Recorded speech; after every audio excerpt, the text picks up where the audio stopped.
کبھی سوچا ہے کہ اگر 60-62 سوالات کی ایک ایسی بوچھاڑ کر دی جائے جس کا مقصد صرف علم کو جانچنا نہیں بلکہ روح کی گہرائیوں کو ناپنا ہو؟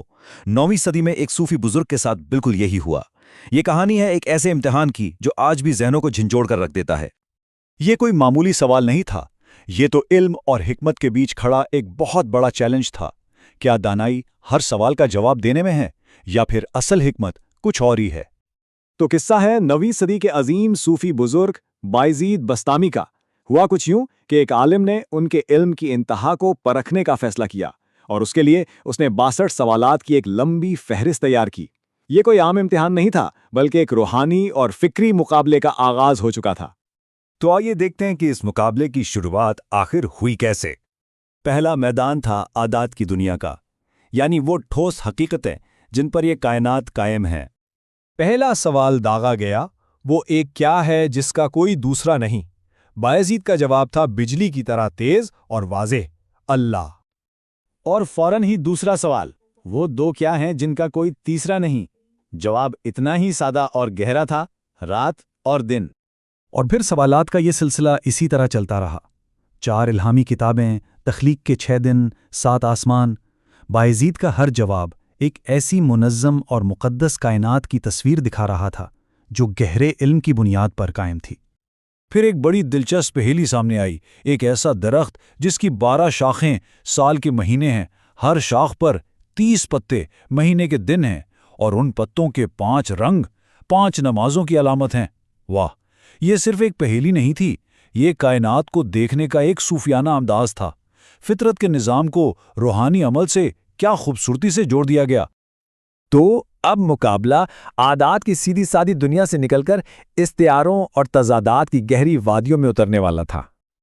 یہ تو بڑا عجیب معاملہ تھا، جھوٹ بولنے والے جنت میں اور سچ بولنے والے آگ میں۔ اس کا جواب دینے کے لیے صرف کتابی علم کافی نہیں تھا، بلکہ سیاق و سباق اور توبہ کی اہمیت کا گہرا شعور چاہیے تھا۔ حضرت یوسف کے بھائیوں کا جھوٹ تو توبہ کے آنسوؤں سے دھل گیا، لیکن سچائی کا دعویٰ کرنے والوں کا انکار ہی انہیں لے ڈوبا۔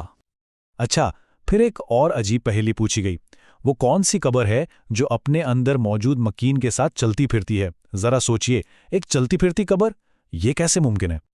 اور اس کا جواب آیا الہامی تاریخ کی گہرائیوں سے، وہ مچھلی جس نے حضرت یونس علیہ السلام کو اپنے پیٹ میں رکھا تھا۔ اس تارے کی زبان میں اس مچھلی کا پیٹ ہی ایک چلتی پھرتی قبر بن گیا تھا۔ اگلا سوال تھا ان مخلوقات کے بارے میں جن کی پیدائش بغیر والدین کے ہوئی۔ بایزید کا علم معجزات کی دنیا تک پھیلا ہوا تھا۔ جواب آیا آدم، ہوا، حضرت اسماعیل کی قربانی کا مینڈھا اور حضرت صالح کی اونٹنی۔ اب سوالات کا رخ ایک ایسے صوفیانہ تصور کی طرف مڑ گیا جہاں کائنات کی ہر شے، ہر مخلوق بولتی ہے اور ایک زبان رکھتی ہے۔ یہ ایک شاعرانہ پہیلی تھی جو بے جان اور جاندار کے بیچ کی لکیر کو مٹا دیتی ہے۔ ایک ایسی چیز جو زندہ نہیں مگر سانس لیتی ہے، بھلا یہ کیا ہو سکتا ہے؟ اس کا جواب قرآن کی ایک آیت میں چھپا تھا۔ قسم ہے صبح کی جب وہ سانس لے، سبحان اللہ!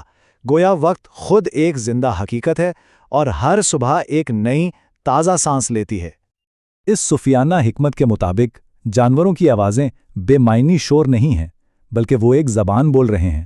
گدھے کی آواز میں ایک لعنت چھپی ہے، کتے کی آواز میں ایک دعا، گائے کی آواز حمد کر رہی ہے، اور اونٹ کی آواز توکل کا پیغام دے رہی ہے۔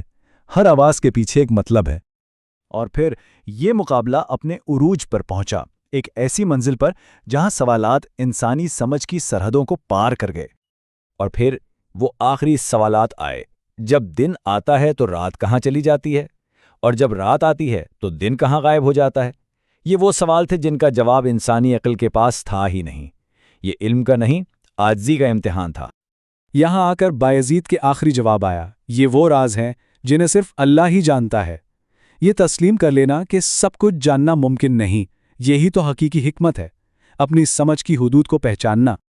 اور یہ کہانی ہمیں اسی گہری سوچ کے ساتھ چھوڑ جاتی ہے کہ اصل میں ہماری پہچان کن سوالوں سے ہوتی ہے، ان سے جن کے جواب ہمارے پاس ہیں، یا ان سے جن کے جواب ہمیں اپنی حدود کا احساس دلاتے ہیں اور مزید جاننے کی جستجو پیدا کرتے ہیں۔